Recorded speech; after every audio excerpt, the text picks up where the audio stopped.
Hello guys, welcome to my channel nurse scholar. और आज मैं आपके साथ एक न्यू अपडेट शेयर करूंगी जो कि अनीमिया मुक्त भारत के ऊपर होगा। अनीमिया मुक्त Bharat ministry of health and family welfare ने लॉन्च किया था 2018 में। ये लॉन्च हुआ है और रिसेंटली जो union health minister Shri JP Nadda ji है, इन्होंने इसमें कुछ चेंजेस किए हैं और इसकी ऑपरेशनल गाइडलाइंस मैं आपके साथ शेयर करूँगी।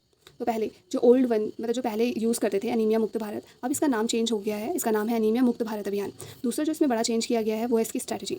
जो गाइडलाइंस है उसे एक्सपेंड कर दिया है। पहले हम इसमें 666 स्ट्रैटेजी यूज़ करते थे, अब हम इसमें 777 फ्रेमवर्क को यूज़ कर रहे हैं। तो मैं आपके साथ शेयर करती हूँ। जो पहला है 7 बेनिफिशियरी ग्रुप, पहले हम 6 बेनिफिशियरी ग्रुप पढ़ते थे। तो this one is new.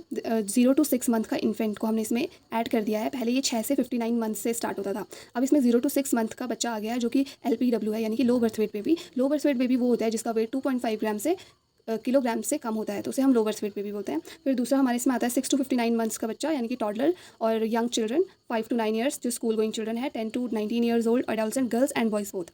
15 to 49 years की वुमेन जो कि रिप्रोडक्टिव एज में है, प्रेग्नेंट वुमेन्स को हमें सेकंड ट्राइमेस्टर से देना है। फिर आती है हमारी लैक्टेटिंग मदर्स, जो नर्सिंग मदर है और जो पोस्टपार्टम आफ्टर पोस्टपार्टम हम ये दे सकते हैं। फिर हमारे पास है 7 प्रोग्रामेटिक इंटरवेंशंस। तो जो इसमें पहला है prophylactic iron and folic acid के सप्लीमेंट्स हमें देने हैं। पीरियोडिक डिवॉर्मिंग, यानी कि कीड़े मारने की दवाई जो साल में 2 बार दी जाती है। तीसरा है हमारे पास बिहेवियर चेंज कम्युनिकेशन BCC। जो ये बिहेवियर चेंज कम्युनिकेशन है, इसमें क्या करते हैं कि हम लोगों को अवेयर करते हैं इस चीज़ के बारे में, एनीमिया के बारे में। फिर दूसरा हमारे पास आता है टेस्टिंग एंड डिजिटल डायग्नोस्टिक। तो हमें टेस्ट करना है, हीमोग्लोबिनोमीटर्स को डिप्लॉय करना है क्लिनिकल फील्ड्स में और हेल्थ वेलनेस सेंटर में। पाँचवा हमारे पास आता है मैंडेटरी फूड फोर्टिफिकेशन, यानी कि हमें जो फूड है आयरन रिच फॉलिक एसिड जिसमें मिल रहा है, तो ऐसे फूड को प्रोवाइड कराना है पब्लिक हेल्थ में और मील स्कीम्स, यानी कि मिड डे मील जैसे कि। फिर आता है हमारे पास एड्रेसिंग नॉन न्यूट्रिशनल कॉज, जिसमें कि स्पेशलाइज स्क्रीनिंग करनी है, ट्रीटमेंट करना है। Endemic pocket dealing with malarias and fluorosis, haemoglobinopathies जैसे कि सिकल सेल एनीमिया। जो न्यू इसमें ऐड आया है ये वाला ईटिंग राइट इनिशिएटिव्स, यानी कि हमें प्रमोट करना है डाइटरी डाइवर्सिटी, यानी कि हमें अलग अलग प्रकार का खाना खाना है, यानी अलग अलग खाना खाना है। जैसे कि रोज़ दाल चावल ही नहीं खाना है, कभी हमें हरी सब्जियां लेनी है, अलग अलग तरीके का खाना, जिससे कि हमारे अंदर कोई डेफिशिएंसीज ना हो। कंज्यूम करना है लोकल आयरन रिच फूड और उसके एब्जॉर्प्शन को एनहांस कराने के लिए हमें विटामिन C लेना है, क्योंकि विटामिन C हेल्प करता है एब्जॉर्प्शन ऑफ आयरन में। जो तीसरा है हमारे पास 7 इंस्टीट्यूशनल मैकेनिज्म, यानी कि इसे कैसे हम लोग को चलाना है।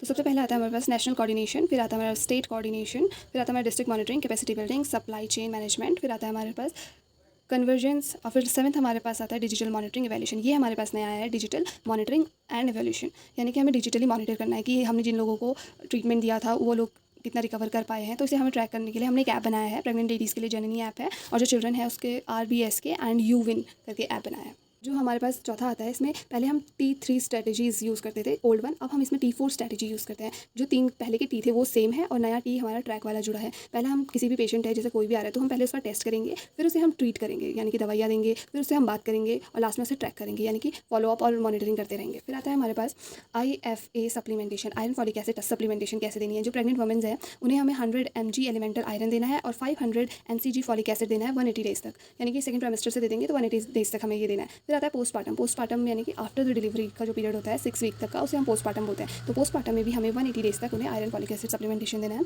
दूसरा हमारे पास आता है डिवॉर्मिंग, यानी कि हमें उन्हें कीड़े मारने की दवाई देनी है, जो कि बाईएनुअली, यानी कि साल में 2 बार देनी होती है। नेशनल डिवॉर्मिंग डे हमारा 10 Feb और 10 अगस्त को आता है। ये थोड़ा एडिशनल जानकारी है आपके लिए। फिर आता है इसमें हम डिवॉर्मिंग के लिए हम हमेशा एल्बेंडाजोल को यूज़ करते हैं। एल्बेंडाजोल जो चिल्ड्रन में हम 200 mg देते हैं और एडल्ट्स में हम देते हैं 400 mg। ये हमें स्कूल में डिस्ट्रीब्यूट करवाते हैं और ऐसी फ्री में मिलती है ये वाली दवाई। फिर आता है हमारे पास 7 हीमोग्लोबिन कट ऑफ, यानी कि हम कितने से नीचे वाले को एनीमिक बताएंगे। मतलब जैसे चिल्ड्रन है 6 to 59 मंथ्स का, अगर उसमें हीमोग्लोबिन लेस देन 11 ग्राम पर DL है तो हम उसे एनीमिया में कंसीडर करेंगे। फिर हमारे पास आता है 5 to 11 ईयर्स का बच्चा है, अगर उसका 11.5 ग्राम पर DL से कम है तो उसे हम एनीमिक बोलेंगे। नॉन प्रेग्नेंट वुमेन, यानी कि एडोलेसेंट जो गर्ल्स है 10 से 19 साल की जो लड़कियाँ हैं, अगर उनमें 12 ग्राम पर DL से कम है तो उन्हें हम थोड़ा माइल्ड एनीमिक बोलेंगे। और प्रेग्नेंट वुमेन जिनमें 11 से कम है तो एनीमिया में कंसीडर की जाएंगी।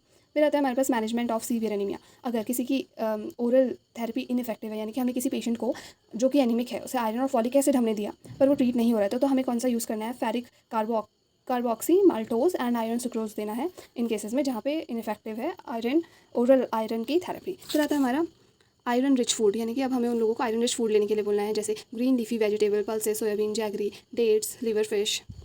इंपॉर्टेंट पॉइंट्स हैं इसमें, मतलब जो मेन इंपॉर्टेंट है, ये लॉन्च हुआ था 2018 में और इसका गोल है कि हमें रिड्यूस करना है 3% prevalence of anaemia per year. हर साल हमें 3% प्रिवेलेंस, यानी कि होने की उसे कम करना है, एनीमिया होने के प्रिवेलेंस को कम करना है। And I hope this video will help you in your exams and do subscribe my channel. Thanks for watching. Do subscribe my channel Nurse Scholar and comments what you want to learn next.